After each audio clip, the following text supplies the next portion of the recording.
Lugão, tá contigo. Leopoldo, daqui a pouco a gente fala, inclusive, sobre valores e etc. Mas eu acho que o que tem chamado a atenção do torcedor cruzeirense é o seguinte. A gente tem o Cauã, né, que saiu, né, o Cauã Prats, que é o nosso lateral esquerdo reserva, que já está confirmado já a sua contratação para o futebol europeu. E propostas na mesa que tem chegado pelo Kaique. Uma delas, inclusive, que tem circulado bastante, o Barcelona interessado nele, né?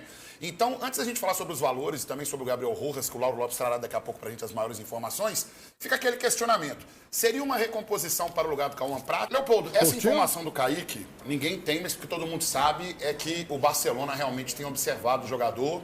O Mônaco tem observado também e outras equipes também, principalmente da Premier League e também da Alemanha, tem observado o jogador. Porque o Kaique tem feito uma temporada, algumas temporadas no Cruzeiro, assim, sabe, primorosas, lateral, em que talvez tenha ganhado mais a confiança do torcedor cruzeirense no ano passado, principalmente quando enfrentou o Estevinho.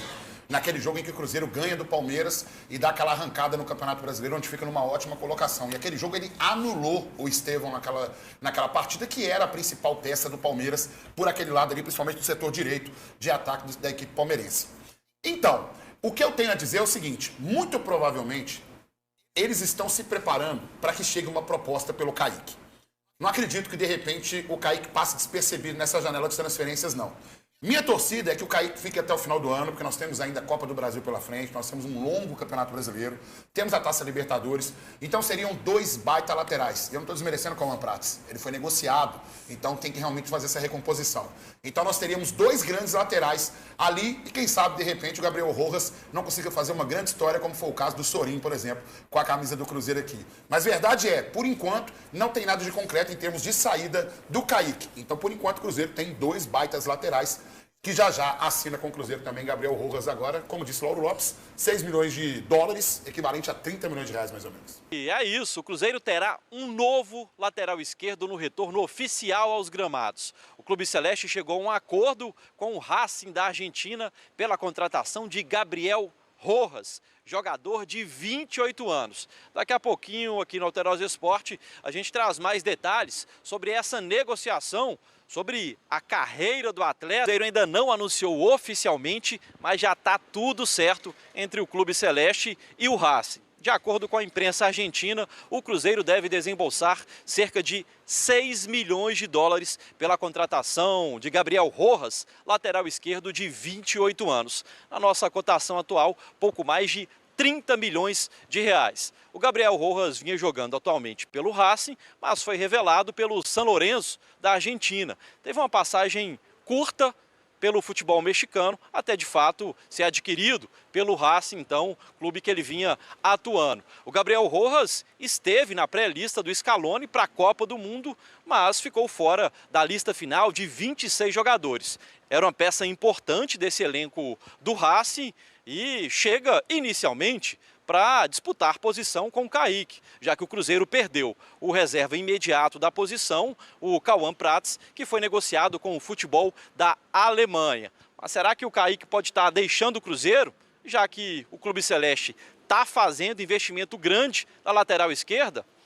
Fica aí essa pergunta, né? Tá ok, Léo? São essas, então, as informações sobre o novo reforço celeste. Volto com você, grande abraço. A principal frente que nós abordamos é a questão do endividamento bancário. E em conversa com os acionistas, nós vimos a importância de mudar toda essa estrutura de capital do clube. E para isso, a família Menin fez um novo investimento, um novo aporte de mais de 530 milhões de reais no clube, focado diretamente para pagar a dívida bancária, que é aquela dívida que nos machuca no dia a dia.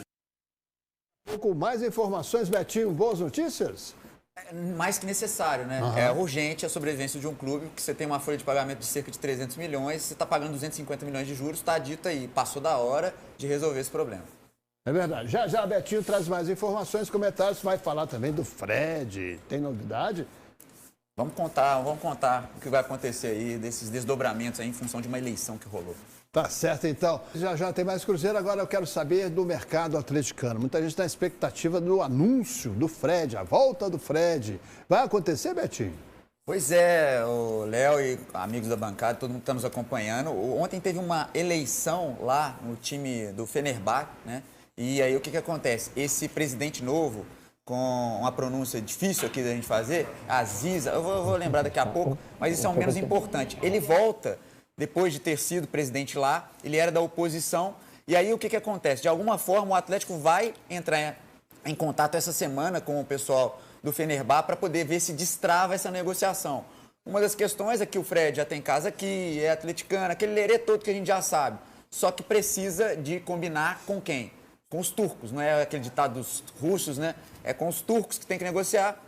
E aí espera-se que numa negociação que com esse novo presidente ele reavalie isso, mas de fato o Atlético vai ter uma definição desse caso, que já se estendendo há muito tempo, porque o Atlético tem um acordo verbal com o Fred. Então, em função dessa eleição que estava sendo esperada, o Atlético deve destravar definitivamente essa negociação durante essa semana. E o Atlético ainda está buscando, Léo, rapidamente, um camisa 10. É uma das metas do Galo para essa temporada, é fazer a contratação de um camisa 10, de um volante, no caso do Fred, seria esse cara, um ponta, um atacante de beirada, que o Atlético está pesquisando, e também mais um jogador na defesa do lado esquerdo, para substituir, no caso, Nomes, tem? Júnior Alonso. Não, estamos travando ali. Tem um nome que eu perguntei que está surgindo mais como um sopro de notícia. A gente está ainda tentando ver se encaixa o quebra-cabeça, que é do Matias Vargas, que é um argentino que está no Al-Fateh, de lá da Arábia. E aí, mas a gente não conseguiu confirmação disso. É um nome sopro de notícia por enquanto. Perfeito, Betinho. E em conversa com os acionistas, nós vimos a importância de mudar toda essa estrutura de capital do clube. E para isso, a família Menin fez um novo investimento, um novo aporte de mais de 530 milhões de reais no clube, focado diretamente para pagar a dívida bancária, que é aquela dívida que nos machuca no dia a dia. Uma dívida com alto custo que tira todo esse dinheiro do futebol para pagamento de juros. Então, para isso, a família fez todo esse novo investimento, com aprovação no conselho, não só da SAF, da associação, mas de todos os órgãos do clube. E aí, a partir desse momento, a gente tem uma estrutura melhor para poder pensar num Galo num futuro próximo, mais sustentável. Com esse novo aporte de 530 milhões de reais, a família já investiu quase 1,5 bilhão no clube. Sabemos da dificuldade, da complexidade da questão financeira hoje do clube, mas hoje temos um plano muito bem definido, não só a questão do aporte, com a dívida bancária, com o plano de credores na CNRD, a questão tributária na PGFN. Quando a gente fala de finanças, muitas vezes parece que está completamente desconectado do futebol. Mas a verdade é que no futebol de hoje, as coisas estão muito ligadas, né? Os clubes com maior poderio financeiro, eles tendem a ter os melhores atletas e melhor performance. Então, aqui no Galo, o que nós estamos fazendo é o maior esforço possível dentro da nossa realidade, que de fato ela é complexa em termos de endividamento, mas pensando onde a gente quer estar aqui no futebol brasileiro.